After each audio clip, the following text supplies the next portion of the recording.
দিদা কেমন আছেন? আছি, দেখতে পেয়েছেন কেমন আছি তো। এটাই আপনার বাড়ি নাকি? হ্যাঁ, আচ্ছা, এখন এটা বলতো এটা আমার, আর না বললো এটা আমার। বেটার বাড়ি এখানে, বেটার বাড়িতে আমি থাকছি। আমি ছিলাম মাডাঙে, মাডাঙের বাড়িতে পরের বাড়িতে থাকছিলাম, পরে তেরে দিয়েছে, চলে এসেছি এখানে। তো অসুবিধা নেই, নিজে একলাই করছি, একলাই খাচ্ছি, একলাই। তো এমনি খাবার দাবার কিভাবে হয়? করছি, খাচ্ছি যখন পারছি তখন। মানে কি করছেন, কোথা থেকে করছেন? মাঠ ঘাট করছি, মাঠে শাক তুলছি, হয়তো দিয়ে বিচতে আছি বাজার এই শরীরই।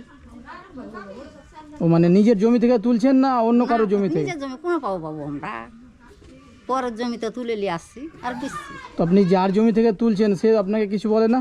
এমনি বাস্তব কি আসতো কি টেউটার কি নিজের জমির খেসারি মুসরি দিছে তুলতে, ও এমনি কুড়িয়ে বুড়িয়ে বুড়ার।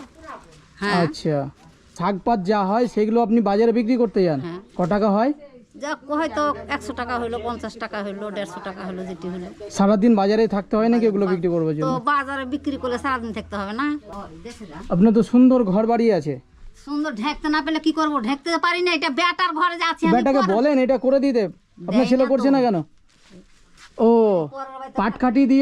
পাটকাঠি দিয়ে উপরে ওই তিরপাল দিয়ে চালাটা করে রেখেছেন। রেখেছি। এই তো আপনার হাওয়া বাতাস বৃষ্টি ঝড় ঝাঁকাশ হলে তো সমস্যা, চাল উড়ে যাবে তো। উড়ে যেছে, পরে এসে একবারে দেখেন ছিলাম না। তা আপনার মেয়ে ছেলেকে বলছেন না কেন? দেয় না গো, দেয় না। ছেলে ভালো লয়, ছেলে এই যে কেন ছেলে ভালো নয় মানে কি? আপনার ছেলের সঙ্গে আপনার ঝগড়া ঝামেলা হয়? ঝগড়া ঝামেলা খেতে তো দেয় না, তো ঝগড়া ঝামেলা লয় গেলে কি। তো আপনার নিজের খাবার তাহলে নিজেকে জোগাড় করতে হচ্ছে। নিজে জোগাড় করছি, নিজে জোগাড় করছি। তো যে কোনো দিন আপনাকে তো এই বাড়ি থেকে বার করে দিতে পারে আপনার ছেলে, তো দিবি। তখন কোথায় যাবেন? কোনে আবু পরের বেতে ছিলাম বলছি, তাও যে মা ডাঙ্গা পরের বেতে ছিলাম, দেখেন তোর উপর দেওয়ারাতে। এটা কার জায়গা? এটা আপনার আপনার ছেলের? এটা ছেলের। আপনার নিজস্ব কোনো জায়গা নাই? না, এটা ছেলের। হ্যাঁ, তো আপনি আপনার ওই চালাটা যখন হয়ে যাবে তখন আপনার ছেলে আপনাকে বাড়ি থেকে তাড়িয়ে দিল, তাহলে নিয়ে চলে যাবো। চালা ভেঙে নিয়ে চলে যাবেন? হ্যাঁ, যে যেখানে থাকবো সেখানে থাকবো। তো সবাই তো জানবে যখন দিয়েছে, সবাই জানবে না। আচ্ছা, তখন নিয়ে চলে যাবো যেখানে বাস করবো সেখানে। কি নাম দিদা আপনার? সাগরী সরকার। আপনার স্বামীর নাম কি? অনিল সরকার। আচ্ছা, আপনার যে ছেলেটা মাটাঙে আছে ওই ছেলের নাম কি?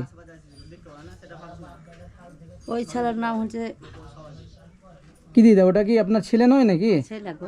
তো নাম বলতে পারছেন না যে? মাথা যে ঠিক থাকে না সময়ে, প্রেসার বেশি যে। ছেলের নাম বলেন।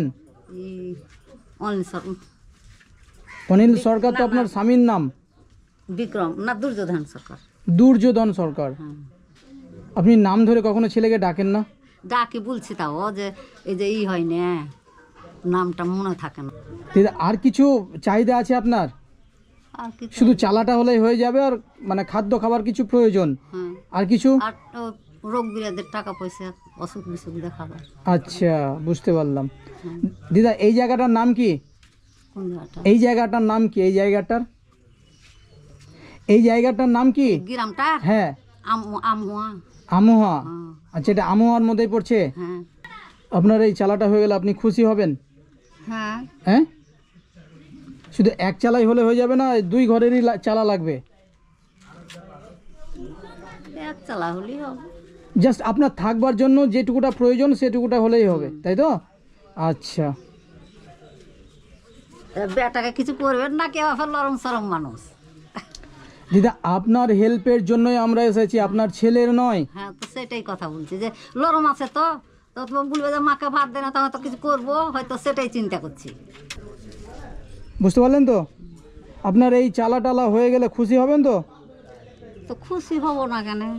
এদিকে তাকিয়ে বলেন, আমার দিকে তাকিয়ে বলেন। থাকার অসুবিধা, সৌদে দেখেন বাড়িতে ওরা ছিল সব, ওরাই সব ওই চাল খানটা পড়ে গেছিল। আমি তো দেখলাম ঝড় ঝাঁকাশ হলে আপনার চালা তো উড়ে পড়ে যাবে। পড়ে গেছিল তো, আর এই বেঁধে ছিলাম, আমি বাচ্চা ছিলাম না।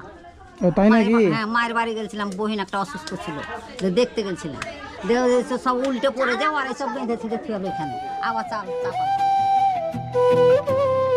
তো ঠিক আছে দিদা, তাহলে আমরা আসছি। হ্যাঁ।